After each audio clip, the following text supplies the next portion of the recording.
Assalamualaikum warahmatullahi wabarakatuh. Nama saya Rika Nurholila, saya dari kelompok 1, mata kuliah Komputer dan Masyarakat. Di sini saya dan teman-teman saya akan menjelaskan konsep sistem informasi pada jasa layanan pemerintahan. Sebelum itu, terlebih dahulu saya akan memperkenalkan anggota kelompok 1 terlebih dahulu.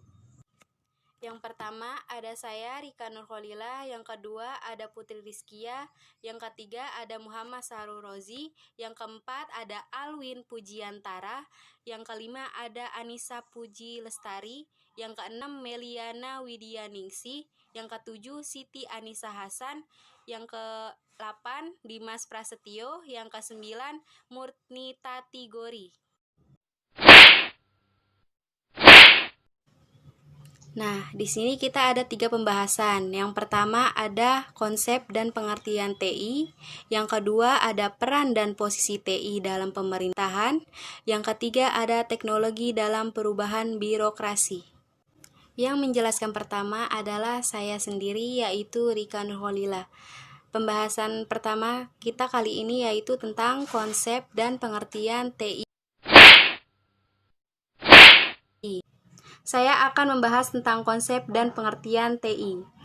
A. Teknologi informasi atau TI dalam wacana administrasi publik baru atau New Public Administration ditempatkan sebagai variabel utama untuk mendukung terlaksananya administrasi publik yang efisien, efektif, berkeadilan, dan akuntabel. Yang kedua ada Alter 1999, mendefinisikan pengertian IT sebagai perangkat lunak dan perangkat keras yang digunakan dalam sistem informasi. Is the hardware in software used by information system. Turban 2006, yang mengartikan teknologi informasi sebagai bagian teknis dari sistem informasi yang terdiri dari hardware, software, database, dan lain-lainnya. Yang terakhir ada Martin 1999, melihat bahwa TI tidaklah hanya sebagai teknologi atau untuk memproses dan menyimpan informasi yang berbasis pada komputer, namun juga menggunakan teknologi komunikasi lainnya dalam rangka menyampaikan pesan atau informasi. Dari beberapa penjelasan tersebut di atas dapat ditarik benang merah pengertian perihal TI sebagai berikut. 1. Beberapa kumpulan sistem informasi yang digunakan untuk mengolah data dan informasi untuk diterima, didistribusikan, dan disimpan, distributed and stored. 2. Alat untuk media yang secara efektif dapat digunakan untuk mensosialisasikan, mengkomunikasikan ide, konsep, jasa, dan produk maupun visi yang baik secara internal organisasi maupun eksternal. Dalam hal ini, pengguna jasa maupun pemasok berbasiskan kepada sistem komputer dan sistem komunikasi lainnya. Selanjutnya saya akan menjelaskan tentang pembahasan mengenai peran dan posisi TI dalam pemerintahan. Paling tidak ada 4 faktor yang diindikasikan mempunyai pengaruh kuat bagi pergeseran paradigma pemerintahan. Pertama adalah transformasi global dalam bidang ekonomi, politik, tatanan teritorial kenegaraan, dan budaya yang telah membentuk sebuah model tatanan baru dunia yang bisa dianalogikan sebagai desa dunia atau global village.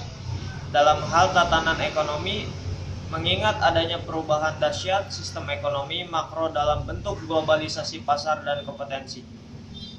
Hal ini ditandai dengan arus investasi, industri, teknologi informasi, pengguna atau pemakai produk individu yang telah melampaui batas geografis dan negara. Dan yang kedua, meningkatkan kesadaran politik masyarakat untuk lebih berperan aktif dalam proses pemerintahan, khususnya secara ajasi menyangkut kepentingannya. Keterlibatan yang masyarakat inginkan tidak hanya dalam level implementasi kebijakan saja, namun juga secara luas dalam perumusan formulasi dan juga evaluasinya. Dengan kata lain, wujud pemerintahan yang ditata harus mendukung adanya pemberdayaan masyarakat. Hal ini sesuai dengan paradigma baru pemerintahan yang meminimalkan perannya dalam urusan publik. The best government is the less governed. Model penyelenggaraan pemerintahan yang monopolistik ditransformasi ke arah yang lebih demokratis. Implikasi konkret dari hal ini adalah dikembangkannya berbagai model kemitraan antara pemerintah dengan swasta dalam bentuk privatisasi, contracting out, penyertaan modal, dan berbagai bentuk kemitraan lainnya.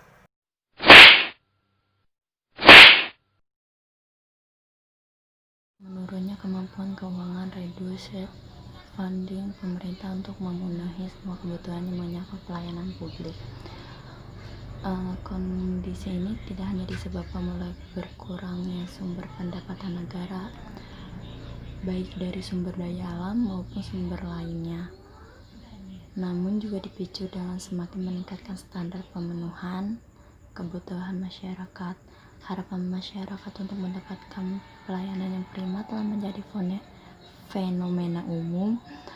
Hal ini juga sejalan dengan semakin munculnya alternatif penyediaan pelayanan yang mempunyai tingkat kompetensi yang lebih tinggi. Keempat, berkembangnya wacana ilmu administrasi yang mengarah pada model New Public Management. Berbagai konsep dan model administrasi dikembangkan, diantaranya adalah konsep preventing governance, learning organization, binary, bureaucracy, dynamic system, dan lainnya. Secara tidak langsung, berbagai konsep tersebut berpengaruh terhadap model manajemen pemerintah. Sekarang, saya akan membahas tentang pembahasan yang ketiga, yaitu teknologi dalam perubahan birokrasi. Ketika kita membicarakan birokrasi, kita tidak hanya diperlihatkan pada kenyataan tentang sistem dan struktur birokrasi yang ada, tetapi kita akan menemui sumber daya manusia dengan berbagai macam adat dan kebiasaan. Mengetahui perlengkapan psikis manusia sangat penting, karena di dalam suatu perubahan sosial tidak hanya aspek struktur saja yang penting untuk diperhatikan, tetapi juga aspek kultural yakni kebudayaan manusia itu sendiri. Yang pertama, wajah birokrasi masa lalu. Tak hanya mengalami masalah mentalitas masyarakat di ranah kultural, birokrasi Indonesia juga mengalami problematika di ranah struktural. Problematika ini dapat dilihat melalui praktik korupsi, kolusi, dan nepotisme yang menjerat pejabat-pejabatnya. Petugas birokrasi dan pelayanan publik kerap kali melakukan tindakan-tindakan yang tidak patut dicontoh, seperti proses birokrasi yang sangat panjang dan bertele-tele, penetapan tarif yang sangat tinggi kepada masyarakat yang hendak mengurus administrasi dan dokumen-dokumen yang berharga, mendahulukan kolega yang memiliki kedekatan dengannya, sikap yang kurang menyenangkan, bahkan korupsi dana birokrasi melalui kong kali kong dengan pihak pemenang proyek. Baik, sekarang kita masuk pada bagian yang kedua, yaitu mengenai wajah birokrasi masa kini. Wajah birokrasi masa kini yaitu salah satu organisasi yang memiliki rantai komando. Salah satu contohnya yaitu kantor yang lebih rendah berada di dalam kontrol kantor yang lebih tinggi. Nah, begitulah yang namanya wajah birokrasi masa kini. Demikian materi pembelajaran kita pada hari ini. Saya ucapkan terima kasih. Nah, itulah penjelasan materi dari kelompok 1 tentang konsep sistem informasi pada jasa layanan pemerintahan. Mohon maaf apabila ada kesalahan dalam menyampaikan materi tersebut, harap dimaklumi. Saya pamit dan teman-teman saya. Wassalamualaikum warahmatullahi wabarakatuh.